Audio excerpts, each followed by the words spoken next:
7 pecados que Deus mais odeia.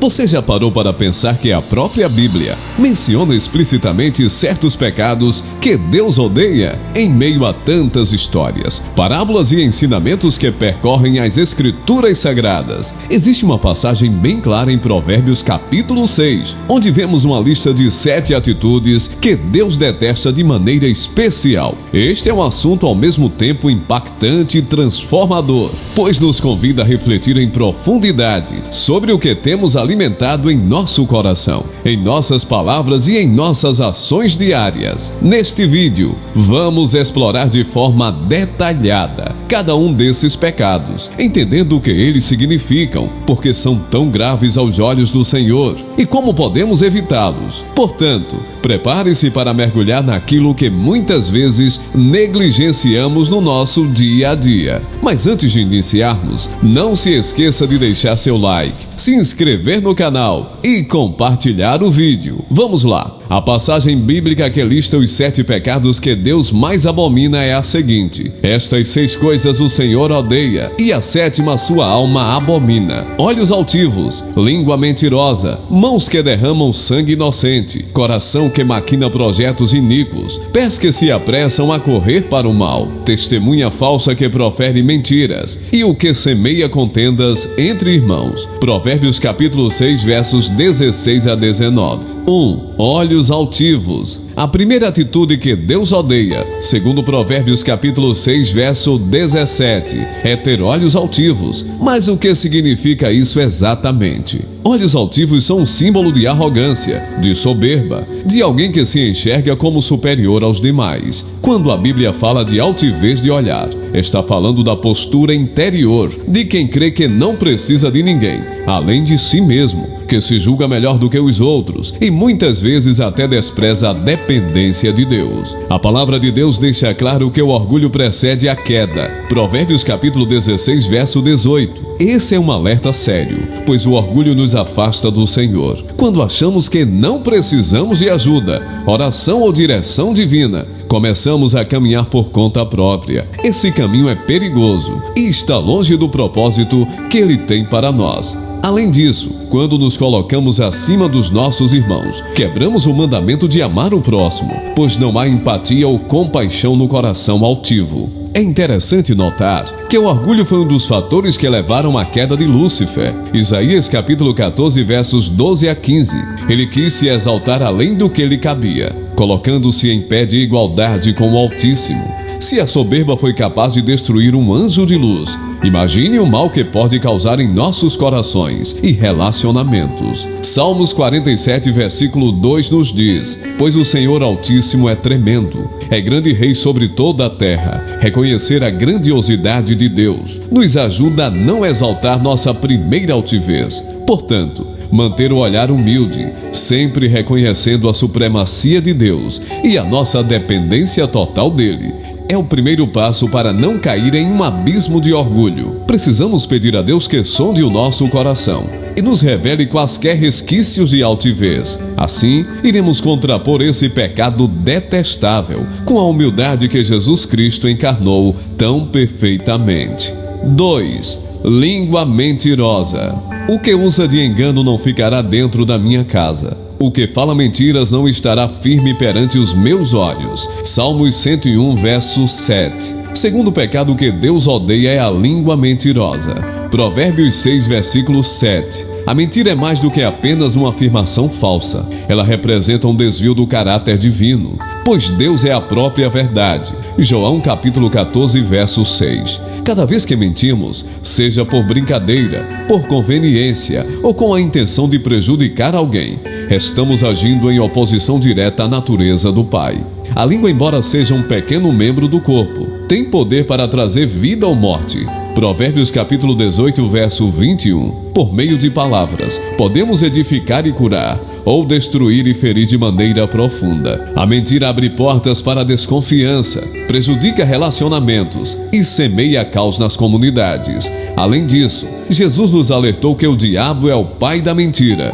João capítulo 8, verso 44. Ou seja, quando escolhemos mentir, nos aproximamos dos propósitos malignos e nos afastamos da comunhão com Deus. É importante lembrar que a verdade liberta, embora falar a verdade nem sempre seja confortável, principalmente em situações onde tememos as consequências. É nessa atitude de honestidade que encontramos paz de consciência e a bênção divina. Não há como crescer em intimidade com Deus, pisando no terreno da falsidade. Ele deseja que sejamos íntegros em tudo o que dizemos. Se você em algum momento se percebeu usando a mentira para escapar de um problema ou criar uma vantagem, lembre-se de que cada atitude sincera, mesmo que traga desafios imediatos, semeia retidão a longo prazo. O arrependimento e a mudança de postura são a cura para uma língua mentirosa. Deixe que as suas palavras sejam guiadas pela verdade e que honrem aquele que é a própria verdade. 3. Mãos que derramam sangue inocente. A expressão mãos que derramam sangue inocente, Provérbios capítulo 6, verso 17, pode parecer à primeira vista relevante apenas para homicídios ou pessoas que cometem crimes violentos. Mas será que esse pecado vai além da ação física de tirar a vida de alguém? Quando analisamos toda a Bíblia, percebemos que o mandamento de não matar envolve também a maneira como tratamos a vida humana, em seu sentido mais amplo: dignidade, honra, proteção e cuidado. Jesus, no Sermão do Monte, ampliou nosso entendimento sobre o assassinato. Qualquer que sem motivo se encolerizar contra seu irmão estará sujeito a julgamento. Mateus capítulo 5, verso 22. Ou seja, há um princípio mais profundo aqui: o ódio, a raiva injustificada, a indiferença diante do sofrimento do próximo. Tudo isso pode ser uma forma de matar na esfera do coração. Ainda que não apertemos um gatilho, podemos contribuir para a morte emocional ou espiritual de alguém com nossas atitudes. Por outro lado, também encontramos em Tiago capítulo 4, versos 1 e 2, que as guerras e conflitos surgem dos desejos egoístas que lutam dentro de nós. As mãos que derramam sangue inocente não apenas agem, mas são movidas por impulsos interiores de inveja, ciúme, ódio ou vingança. Esse alerta nos lembra de que o coração é a fonte de todos os pecados e a violência começa bem antes do ato consumado.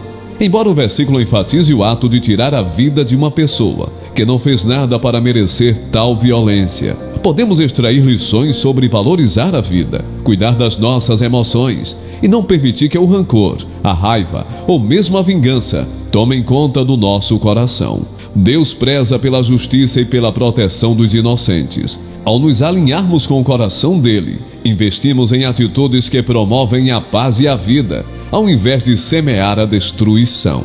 4. Coração que maquina projetos iníquos. Outro pecado que Deus odeia está relacionado ao coração, que maquina projetos iníquos. A palavra maquinar indica planejar, tramar, pensar cuidadosamente em como executar algo. Quando falamos de projetos iníquos, estamos nos referindo a planos que vão contra a justiça, contra o bem-estar do próximo ou contra a santidade que Deus deseja ver em nós.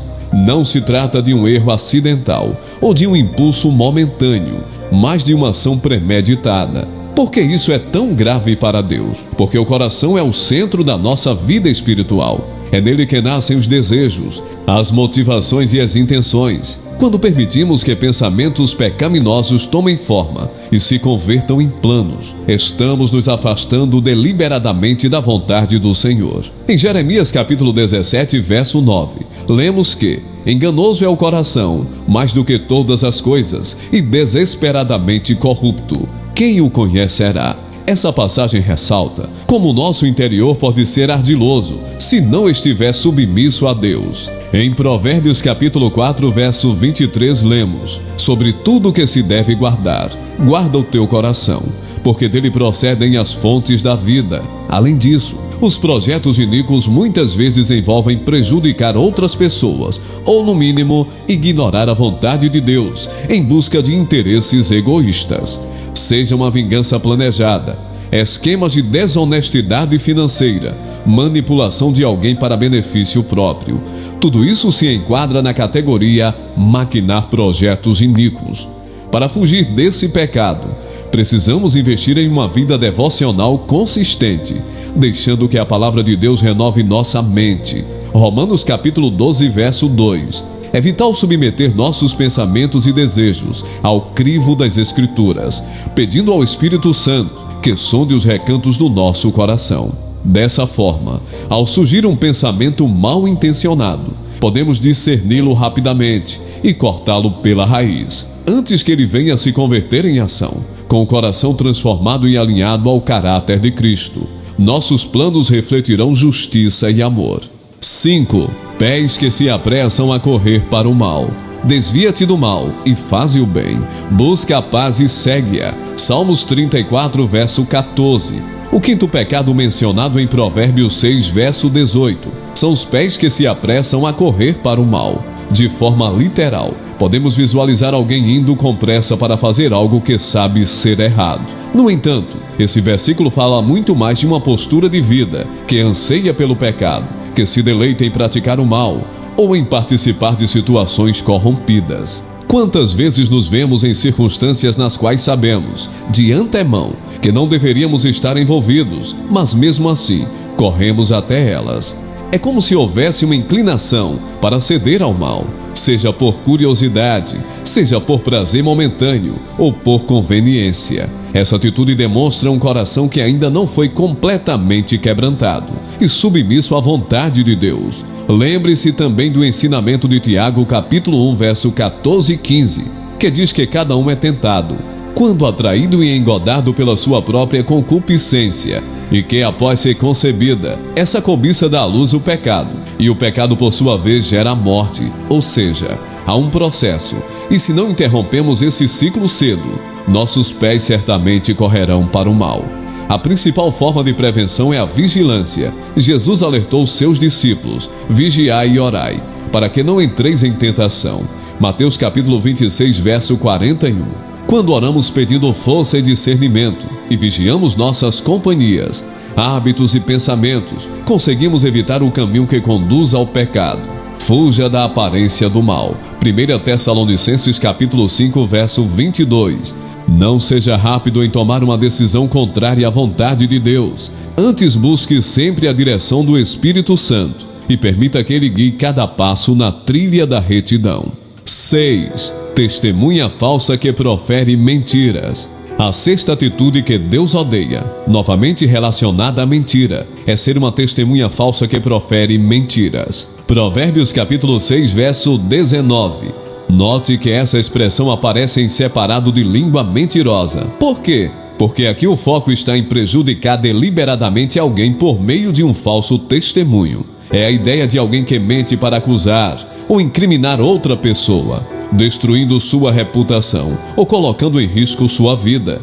Nas Escrituras vemos várias vezes exemplos de testemunhas falsas sendo usadas para condenar inocentes.